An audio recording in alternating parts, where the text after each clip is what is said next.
From X by Thomas Old Hoyvelt. People find hope, comfort, or confidence in making the sign of the cross or not walking under a ladder, just as you find hope and confidence in offering a penance to the witch. Magic exists in the minds of those who believe in it, not in its actual influence on reality. This is Gothic.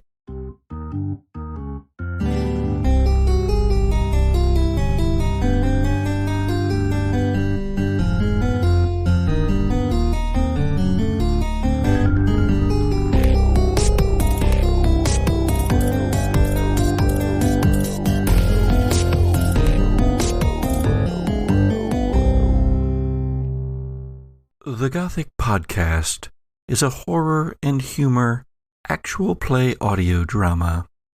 As such, it contains material, including our jokes, that may not be suitable for all audiences. Listener discretion is advised. Good evening, Sojourners, and welcome back to the Gothic Podcast. Tonight, we're actually leaving the Alien RPG behind for an evening as we return to Macon, Missouri, and the contemporary now. Now, I know that if you've been keeping up with all of the episodes, that you might think there's nothing left for us to discuss in Macon, Missouri, because, well, didn't the characters already enter a book world? Isn't that what the Alien RPG thing is all about? Well, yeah, but there was still some stuff that happened between the time that Pestilence is chained in the Convocation of Angels by Laurie of the Angels, and the time when Dr. Grace Moreau, L.J. Bradley, and Nathan Winters re-enter the book worlds. And so we're going to just take a little breather from all of that alien horror and return to some more of our classic Gothic horror. Southern Gothic, if you will, in mid-Missouri. When last we left our intrepid hunters, well, the scene wasn't very pleasant. In fact, you might even say it was dire. Dr. Grace's van was flipping end over end as Pestilence appeared in front of it and did the whole Hellboy thing, causing the van, the Sprinter van, to flip over and over. Inside the van, Sloshy, the doppelganger of Jacob Candle, is in slow motion, head flopping around, bits of slosh coming off of him, left and right, inside of the cab. Next to him, Dr. Grace in the passenger seat. Behind them is Haven Harrow being flung around in the back of the van as it flips over, as well as Nathan Winters, who, surprise, surprise, was also there this entire time. Hello, everybody. He says, as he too does the whole Deadpool spin in slow motion in midair during the car wreck. It's the very slow, hey, yo. And so, in fact, I want to start with Nathan Winters here. Nathan, let's go back, because interestingly enough, this experience that you've had ever since being trapped in that original book world, the Castle Kane book world, is not the first supernatural experience that you've had. Back in Texas, you owned and managed a movie theater, and back there was when your interest in the supernatural began, not just, though, because of the horror movies that you and your girlfriend enjoyed so much, but for some other reason. Tell me a little bit about that original first experience with the supernatural. I understand that everybody's introduction into the supernatural is, well, they're all just a little bit unique, and mine was also unique. You see, there it was, getting the film rolling, because, you know, in them old ones, we had to use film, and one of my favorite movies, still got it, Gremlins. Love that movie. That little gizmo, he cracks me up every time. That little noise he makes, I love. I just love that gizmo. And there I was winding up the film, and I heard that noise. I thought, well, I ain't got the film going yet. Why is there a noise? I thought I'd double check and make sure ain't something wrong with the sound or I missed something. But I kept hearing that little gizmo noise over and over and over again. So I look around the theater. I never did find myself a gremlin, but you know them little egg thingies when they turn into the big mean gremlins there? I found one of them. And I thought, maybe I should put the bottle down in between in the movies and maybe not drink quite so much. Not that I'm a big drinker, but every once in a while I like to have me a little sip of something. But I'll be darned if that thing didn't hatch out one of them big old nasty gremlins and he went and run amok in the theater. And I mean, I just kind of reacted. I didn't know what was going on. Well, let's find out. Let's go back to that moment at the theater. Let's go back to that crusty, organic-y egg thing splitting open the cocoon that it was. The gremlin, its long green and splotchy brown and black fingers gripping the sides of that egg and tearing it apart. I thought we were out of the alien verse. And pushing itself out, much like Lazarus Kane just did in the Alien verse. That is actually the correlation my brain made when you said that, by the way. Oh, really? For some reason, that scene reminded me of the Gremlins, whether you described it, and I have no idea why, but that's how that came to be. Nice. And then that triangular head with its big, sharp ears and its long snout filled with sharp teeth, the red and the black inside of it drooling as it pulls itself out of the goo of its own cocoon. And it opens its big old eyes, and you see those cat slit orange slices there in those big black orbs. And it looks right at you. And if Gizmo sort of imprinted on people in the movie Gremlins, this one does more or less the opposite. It decides that you must be the sustenance it needs to become more and bigger, and it launches itself at you. What do you do, Nathan Winters? Well, there's that moment when your brain kind of starts to wonder, like, is this real? Like, what is happening? There's that hesitation. But for some reason, Nathan looks over, realizes there's about a half full bucket of popcorn still sitting in one of them seats somebody left from one of the last shows. And he just grabs that and throws it at that, whatever the heck it is, I guess a gremlin, and runs. Well, I guess that's going to be some act under pressure. 2d6 plus cool. I really love these rolls. I'm so glad we're playing some Monster of the Week. I know, right?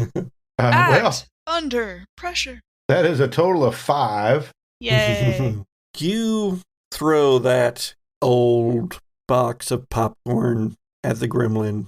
The kernels hit it, and it just sort of bats it aside. The kernels flying like snow all around, like the snow in the movie would be had you ever managed to get it started. And it launches itself off of the seat that it was on. And as you turn to run, having thrown the popcorn, your foot steps in a really big clump of glue, like gluey, nasty gum on the floor, and your foot just locks there for a moment. It doesn't very long. I mean, it's just gum, but it's long enough. And then you feel the gremlin like latch onto your back and just start clawing away at your presumably denim shirt. You know me so well. What do you do? Well, seeing how I was in the aisle and all, and there's this big gnarly gremlin thing. I guess he's not that big, but he's gnarly and he still feels big on my back clawing away like that. So I'm just going to turn around and just like throw myself backwards into the wall and smash that gremlin between me and the wall as hard as I can. Okay. That would be kick some ass. 2d6 plus tough. I'm sorry. Okay. I thought I had a thing, but I don't. That's not the thing. What is that? 8. So 9. Okay. Nice. Here's your choices. Oh, wait. No, I'm sorry. It's kick some ass. So it's not choices. So exchange harm is what happens on a 9 in kick some ass. you're going to do a fair bit of harm here to it. You're smashing it into the wall. What is your tough? 1. 1? Okay, so I'm going to I'm going to say that sounds like a good damage. You do 1 harm to this gremlin. It goes right into your ear. But that isn't what you really are focused on, even as you feel it gouge into your back and do 2 harm to you with its nasty claws and bitey teeth. It's the other cocoons that are opening up all around the theater and the other gremlins that are starting to leap out of them. Well, Sojourners at home, I just used a hard move. Remember those? what you got there is a real predicament. That's what call something like that. Say, well, is that old gremlin still clawing away at my back? Yep. Well, I suppose best thing I can do is run before more of them start clawing at me. I kind of know where I'm going to go, though. I'm going to run. I need to head out front into the lobby. Let's all go to the lobby. Let's all go to the lobby. Let's all go to the lobby and buy ourselves some snacks. I'm trying to figure out if this is like Marv or if it's like some weird mix between Marv and like Steve from Stranger Things as a movie theater like projection operator or something like that. And he's like, whoa! So you are trying to escape here. Read a bad situation. 2d6 plus sharp. I'm trying to get you to, level up here this evening. Oh, you did get an experience point for that 6 minus earlier. Don't forget. Oh, good Lord. That's a 6, yep. On a 6, you don't get any holds, but you spot the door and you see that the gremlins realize what you're going to be trying to do. And there's several of them heading that way to try to cut you off. Now, there's still a chance that you can make it, but it looks like they're probably going to get there before you to the doors that go into the lobby. Now, the other option are the exit doors that are way down by the screen itself. That's also, there's a lot of gremlins between you and those. And then there's also the projection booth. Now, that would require a bit of a climb, but they might not be expecting it. But it is going to be a bit more difficult than what you had hoped by just running out into the lobby. Well, I'm going to go with the rule of fun on this one. And we're going to climb up, and away. Okay. One more roll. Act under pressure. Ooh, that's Act. There is so much pressure. That's a 9. 9 is good. 9 is choices. All right. So you can launch yourself up and catch a hold of the edge of the open area around the projector booth, where you can then kind of climb in, right beside the projector. But the gremlin that's on your back will still be on your back when you get up there. Or you can get up there and into the projection booth, as I just illustrated, but there will already be gremlins there. Or you can get up into the projection booth. The gremlin on your back will be scraped off along the way, but he will grab one of your cowboy boots on the way down and jerk it off of your foot and then take it with him back down into the morass below. That's unacceptable. Obviously. I mean, you do drive a hard bargain because, them boots, well, first of all, they ain't cheap. No, old Nathan Winters, he don't buy himself no cheap boots. But let's go with that one anyway, because it's probably gonna be more traumatic for him if he loses a boot out of this. So as you scrabble into the projection booth, the gremlin slips down your leg, clawing all the way, but he gets a hold of your boot and it pulls off, and then down he goes. And you see him. It's like the scene from Die Hard as he drops away from you, holding on to the boot, and then he kind of points it at you as if he's getting ready to shoot you with it. But instead he just hits the ground like 4 feet below and goes, oh. And then you're in the projection booth. What are you doing? What am I doing? There are gremlins overrunning your theater. Well, I'm trying to decide how extreme I want to be here. Would you like to investigate a mystery to try to see if you can come up with a what can hurt it? Or that's a good idea. Let's do that. So investigate a mystery is plus sharp. Oh, boxcars. Nice. Ooh. All right, well, that's going to give you 2 holds, and you get to choose between what happened here, what sort of creature is it, what can it do, what can hurt it, where did it go, what was it going to do, and what is being concealed here.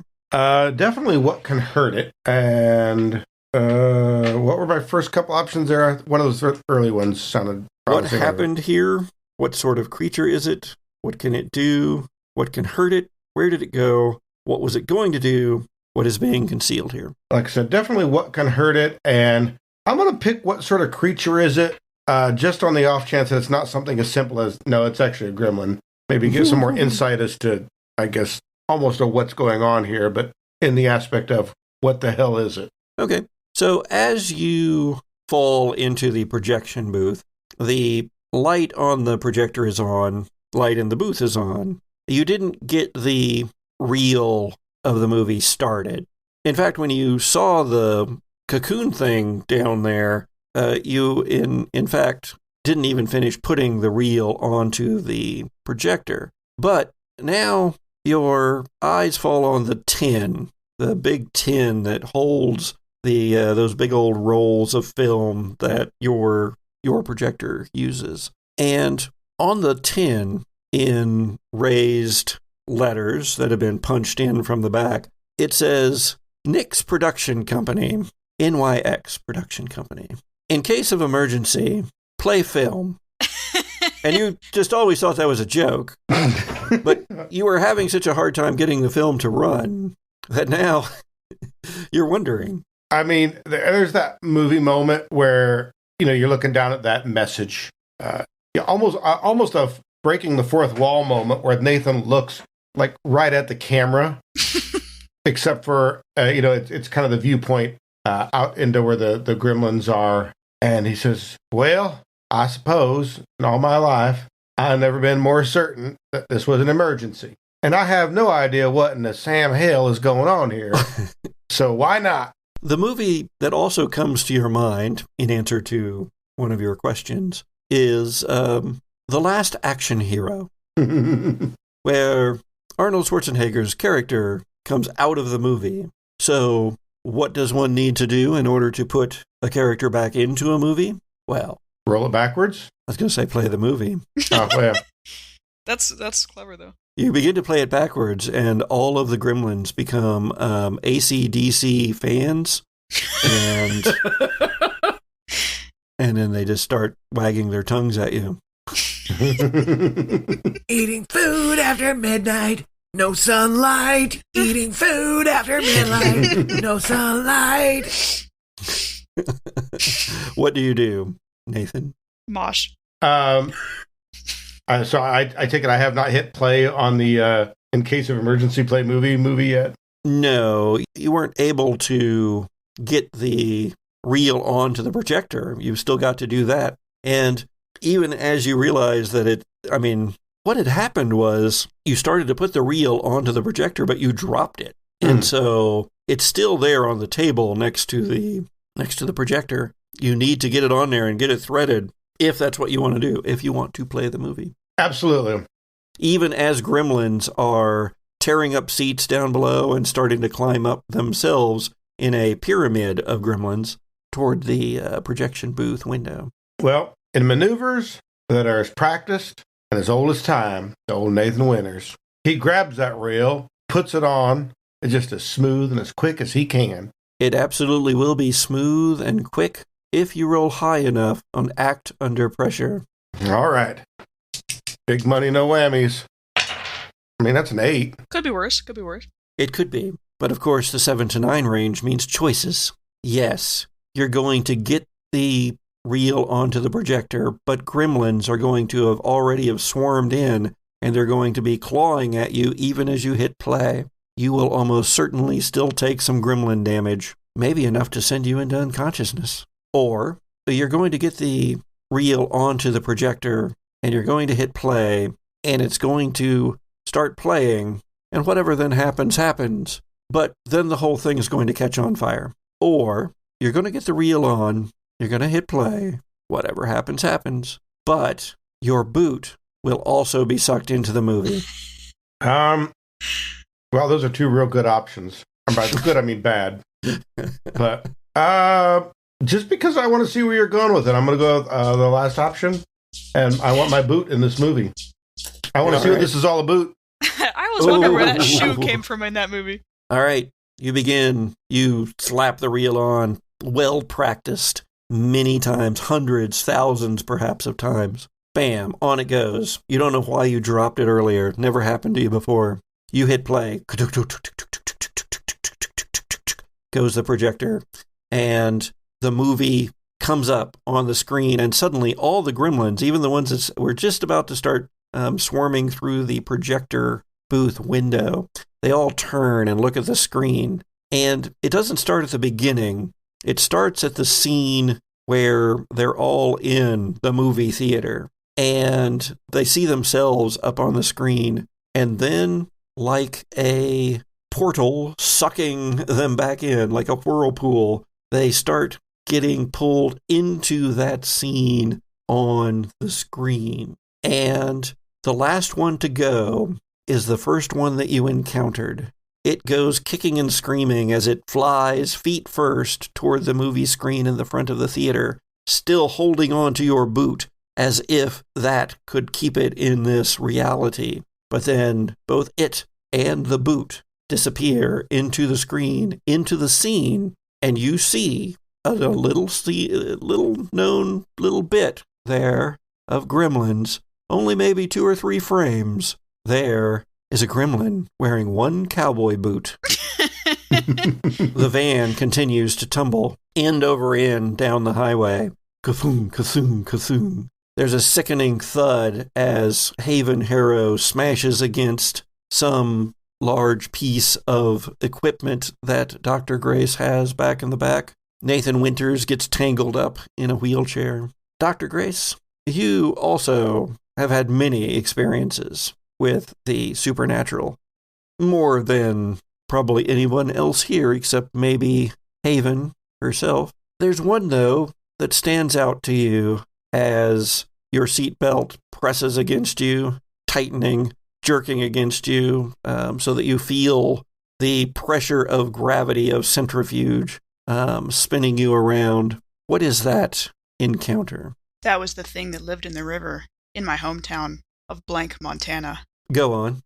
I had heard about it from the other kids in the town. They said that it was part myth, that mostly it had started from parents who wanted their kids to behave. But there were some who said that there was some truth to it, that if you stood on the bank in the right spot, or at the right time of day, or both, you would see something underneath the surface, the face of an old man, the body of a baby, and it would either speak to you, or you wouldn't be seen again. And so young Grace, with the scientific interest that she was developing, decided to test out these theories. What was the exact right place? She collected different stories that people told about where their friends, brothers, cousins, mother had seen it, or what time of day somebody had disappeared. And she started testing out. I shouldn't talk about her in third person. I started testing out different places to stand, different times of day. What was the right thing to say? Should I be alone or with a friend? That was often Haven, who always believed in the thing in the river. And slowly we marked off places on our map where nothing happened. And we marked off times of day, times of year, the phase of the moon. And it came down to the waning crescent. It had to be in the last few nights of the waning crescent. It had to be sunset when the light would hit the water just the right way. So it didn't work if the day was cloudy. And I had to be alone, or I had to appear to be alone. And so I had Haven hide up in the reeds on the riverbank, and I had my notebook. And under the water, suddenly the shadows coalesced into this incredibly wrinkled, almost like a caricature of an old person. staring up from under the water, but like completely flat, not like a person who is looking up at you from the river, but like completely flat with the surface. And I realized it wasn't actually in the water, it was in a reflection, and it was behind me. And as you remember this, let's go back to that moment there in the cool, crisp night of fall, the moon in the right phase, all things correct, except, you aren't alone. Haven is near, not close, but near in the reeds. There is that smell in the air of leaves that have just fallen, that have just been rained on. The river, as it feeds into the larger Yellow River, it is not deep at this time of year, although the rains have started again. And this was perhaps your first clue, but it was also the breath on the back of your neck. It was also the feel of the hands that came and grabbed you. What do you do? I'm going to ask it a question. How long have you lived here? It stops. Or rather, it might stop. Can you manipulate someone? You manipulate a monster? I can't. Well, actually, I don't know if I can manipulate a monster. I think that's a monstrous. Yeah, it's a monstrous thing. Playbook move. But this is a special case. So, manipulate someone. Okay. Plus charm. Plus charm. I haven't rolled plus charm in so... Oh, good. Grace has terrible charm, you guys. It's a 5. The dry, ancient voice in your ear says, "For as long as has been." And then it grabs you and leaps into the water. No, wait, not into the water with you, into the reflection in the water. And when you emerge, you are in a flipped blank Montana. The world is black and white. Not the black and white of a moonlit night, but black and white, stark. There is, if it is black, it's black. If it's white, it's white. There is just all this, there's no nuance in between. It is just this strange version of that same riverbank. The bridge over the river, a blinding white almost. The river itself, a straight line of blackness. The ground, white here, black there, spotted all around. This creature is no longer what you thought you saw. It is a swirling of black and white, and it is swirling around you, and you just know this. It wants to keep you here. It wants you to be part of this place without nuance of just good and evil and black and white, and itself is wrapping around you. It is pulling you tighter and tighter, almost serpentine-like. What do you do other than take an experience point for having rolled less than failed? Plant my feet a little more stubbornly, and I'm going to ask, why do you want me to stay here? Am I food? You are part of the real. We want the real here. And it draws tighter. Stick out my lip a little bit. Take 3 harm. Oh, no. Where's harm? Oh, there it is.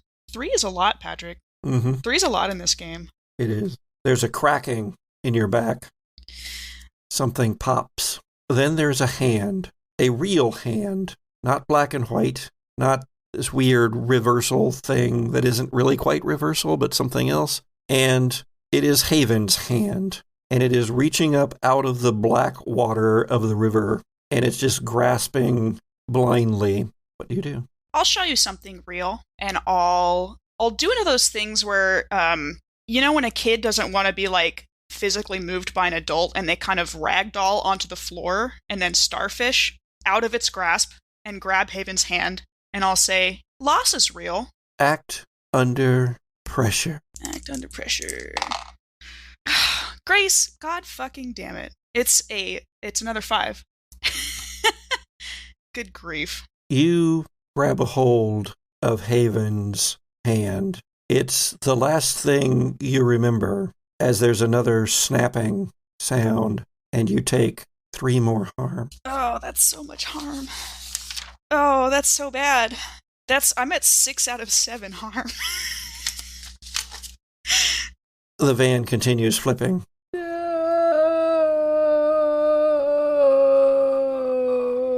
Ahead of it, LJ, on Luna, you have turned around to face Pestilence, and something else has happened. You have gone somewhere else. Lori of the Angels has come forth. Lori of the Angels sends Pestilence chained to the convocation of angels. Lori has said to you that they will keep it as long as they can. And you see the van flipping over and over and over. It hits nose first right in front of Luna, bounces. You see inside the cab, you see Sloshy, lost of form, just all goo and cowboy hat. And you see Dr. Grace being thrown around in her seat, the airbag already having gone off, just as a useless piece of plastic now. And then you see past them in this moment of clarity, Haven bouncing around in the back, Nathan Winters, and then the whole Sprinter van completely flies over you and Luna, and time speeds back up. It lands with a sickening, terrible thud and scraping of metal as it hits on its roof and skids down the road another 20 or 30 yards. What do you do? How much of that Lori energy do I still feel? Maybe a bit. How much do you think you feel? Because a lot of it's going towards keeping Pestilence confined, or, taking Pestilence to the convocation. Okay. I mean, there still could be residue coming through, sure. I just wonder how quickly, if LJ in that moment was like, no, and flicked Angel Wing style, if he was still holding on to some of that Lori energy to be able to grab people from the van as it's tumbling over the top of him and pull them to where he is at. There was a time, LJ, when... I didn't know anything about angels, man. There was a time when Haven Harrow saved your life. What was it? It was actually when we were exploring through the woods back in our youth, and was actually like some of what made me absolutely adore her for the amazing human that she is. We were walking across a bridge, and she grabbed me just as we were crossing this rope and basically 2x4 bridge that had wet rot and was falling apart as I stepped onto a plank, and she just happened to grab me and pull me back at just the right point of balance so that I didn't go down into that roiling river back in our hometown.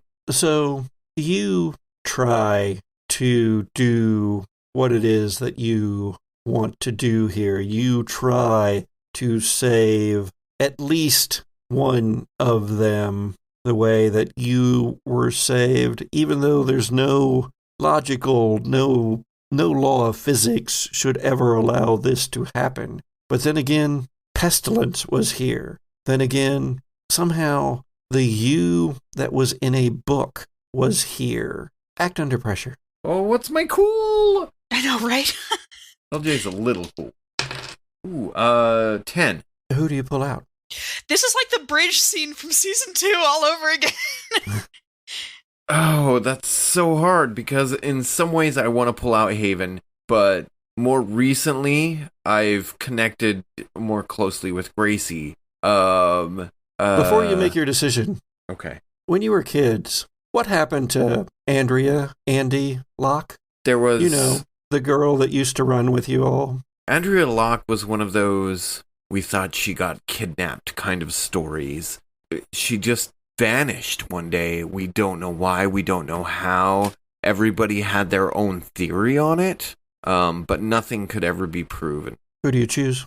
Gracie. Somehow, you reach out. You see Dr. Grace's eyes meet yours as the van goes over your head, and you reach out just instinctively, and somehow then she is next to you on the ground next to Luna, and so is Haven Harrow, and so is Nathan Winters. Oh, thank God.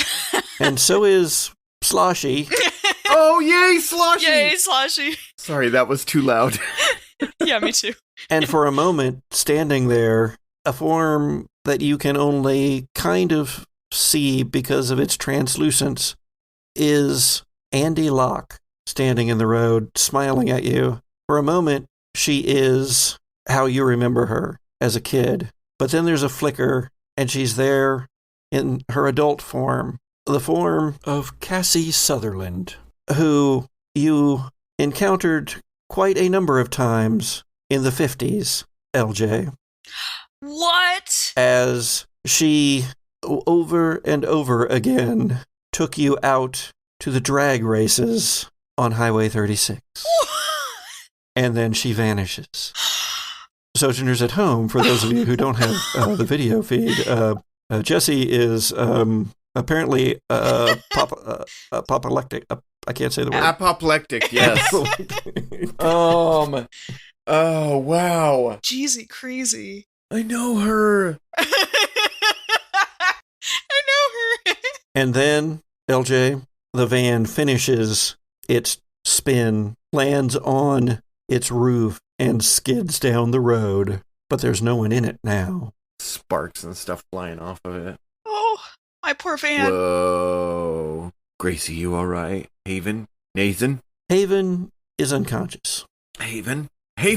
Don't touch her head. Don't move her head. Dr. Grace, you have taken 2 harm from the injuries sustained in the car crash before LJ somehow saves you.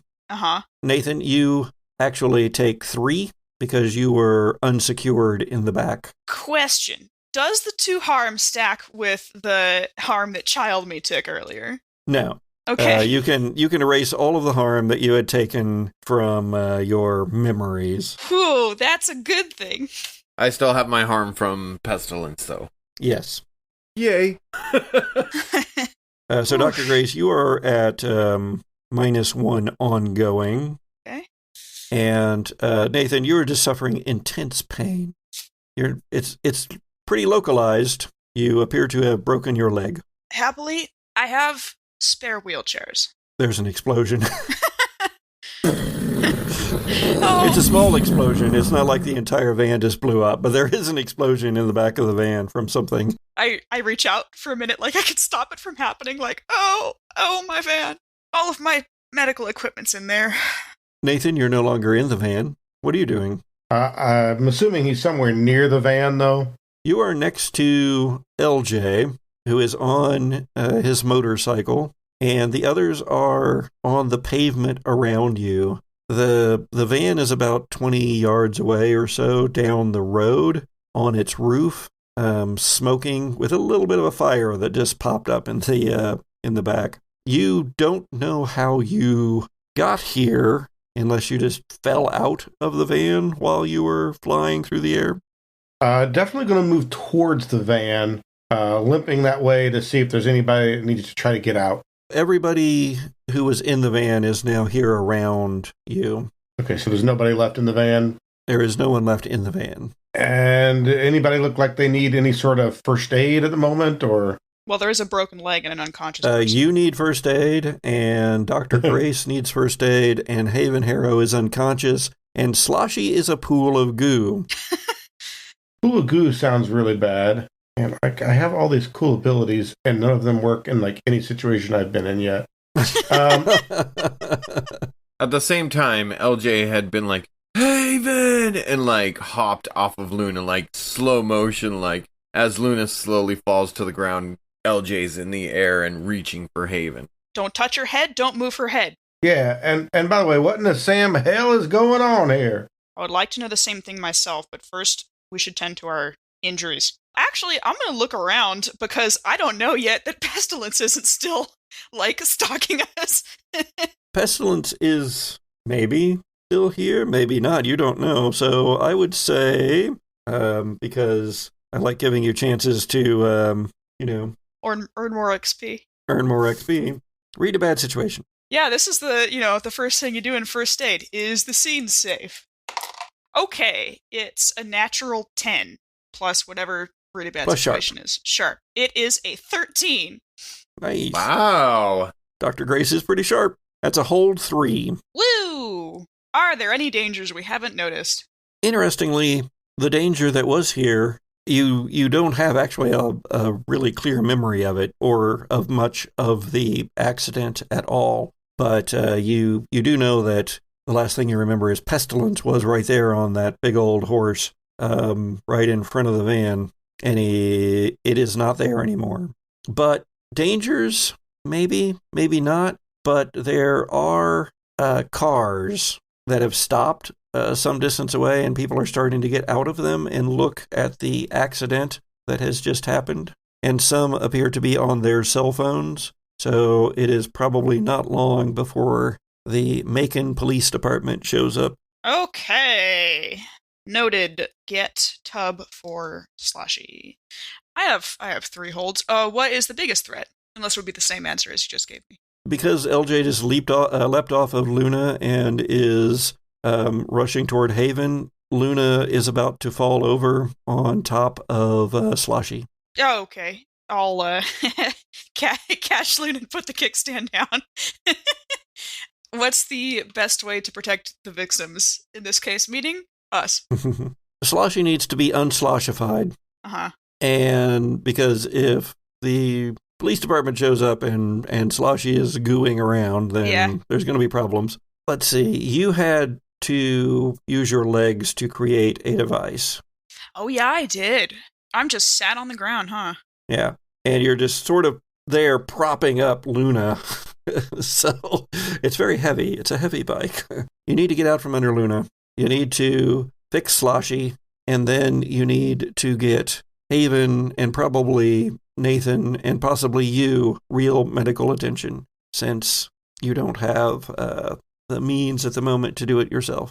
So probably the best way to protect the victims is actually to let the police department and the emergency services people do what it is that they are trained to do, despite the problems that may cause later. Could I, reasonably have anything on me, I don't know, water bottle, my medical bag? Could you? I don't know. What do you think I am, the GM or something? That's for Alien. What do you think is reasonable here? Do you have one of those things? I can't imagine that Dr. Grace makes a habit of not having anything in her pockets. So I'll probably start patting all of my pockets, and I'm trying to find a container that's big enough to kind of scoop Sloshy into. Okay, we're back to the Alien RPG where you're just trying to put things into frickin' mason jars. I'm trying to put Sloshy in a mason jar. Actually, I have a vision right now in my head of as whatever was happening. I see LJ reaching out to you through the van, grabbing your arm, pulling you ghost-like through the surface of the van. You kind of looking back, seeing your bag floating there, kind of in gravity, without gravity, and grabbing it too. I'm going to give you an act under pressure to cool. Have done that. To, have grabbed that bag. That's plus cool. A lot of rolling this tonight. Is my favorite roll. I have missed Monster of the Week. It's a 9. Excellent. On a 9, you have some choices. You can have grabbed the medical bag, but when it all came out and everybody came down together, you will just have noticed that it came down in the midst of Sloshy and split him into 2. Or you will have grabbed the medical bag, but it will have come open in midair and half of its contents will have sprayed out and will be still in the van. All right. A -1, in other words, a -1 ongoing when trying to use anything related to the bag until you have a chance to replace its content. Okay. Or you got the bag out, but then you smashed yourself over the head with it when you landed, and you took another harm. I mean, I am about to, hopefully go to a hospital.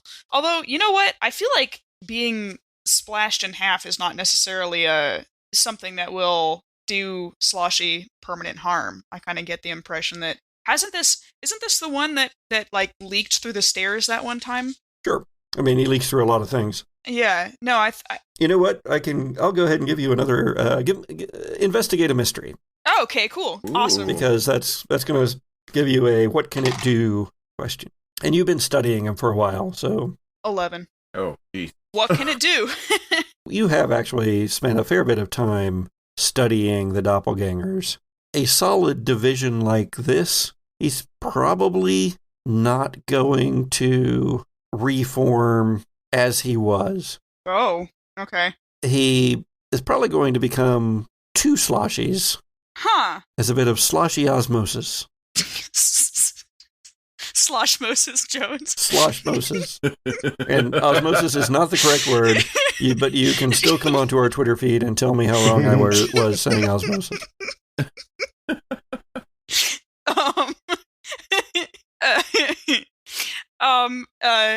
Yeah, no, well, in, gosh, that might be useful, actually. Two smaller sloshies. No, I'll go with my first instinct and have, bonked myself with the bag. Oh, man. Bummer. I mean, yeah, that might be kind of... I was totally going to make it I was going to make Sloshy reform as the twin girls from The Shining. Come slosh with us. Come slosh with us. Slosh with us forever. Forever. And then all the sloshies spill out of the elevator. And it's this doppelganger dude coming out of the elevator. Yes. Oh, man. So, yeah, you are pretty injured at this point and not thinking particularly straight. But you do have your bag. And in the bag is a one of those large, like almost like a Ziploc bag, but it's, for lab samples and such. Yeah. It's got like a little seal that I peel off. Yeah.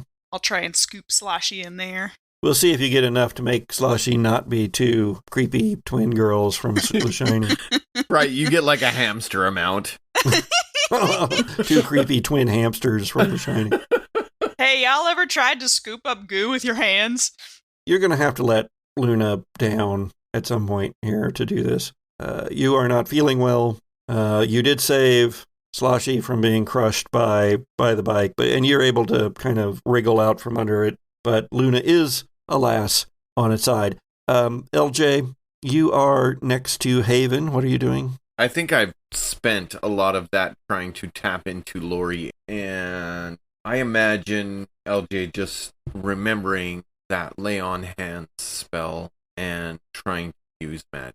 No, Haven, you can't be. No! And like just trying to gather energy and pump life back into Haven. I'd say she's only unconscious, not dead, but I guess LJ doesn't really know that. So he's not very sharp. That is definitely not a role I want to use, but neither is Weird, which is the use magic, so... Yep, well, use it anyway.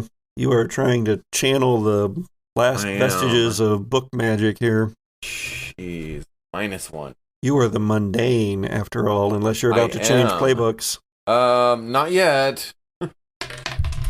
That was not good. That was barely a 6. Barely missing. Nathan, would you like to help out, or try to help out? You are also looking around for injured people and such, so I can see you rushing over there to help. I do, and I actually get bonuses for helping out.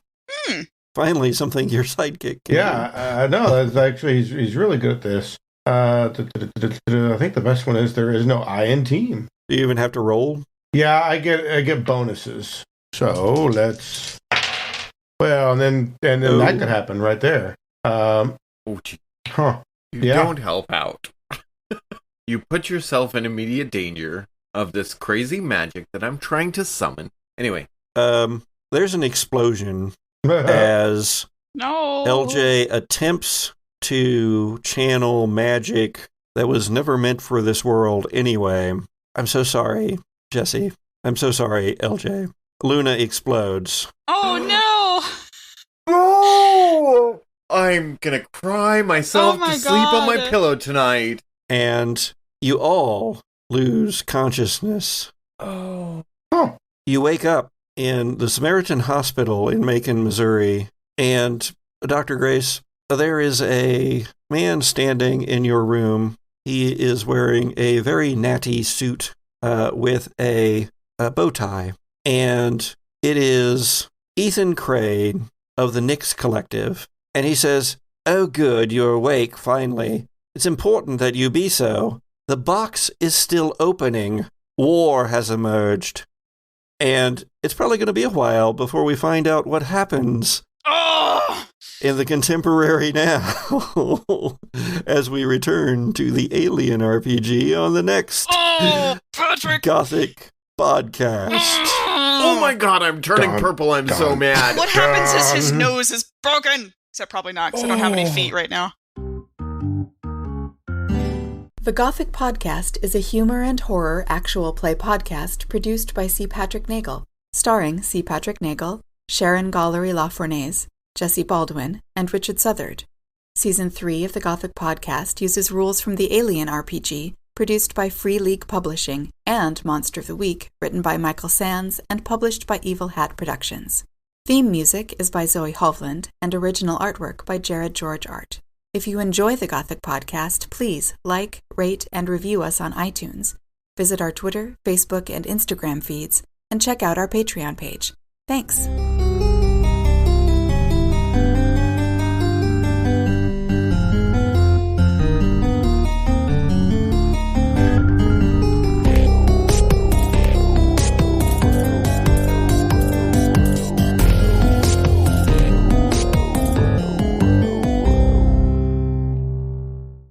And Richard, feel free to take a few seconds since I gave you no warning on this whatsoever. I mean, if you're ready for it, I'll run with it, but Go for it. Do it. it's going to get weird.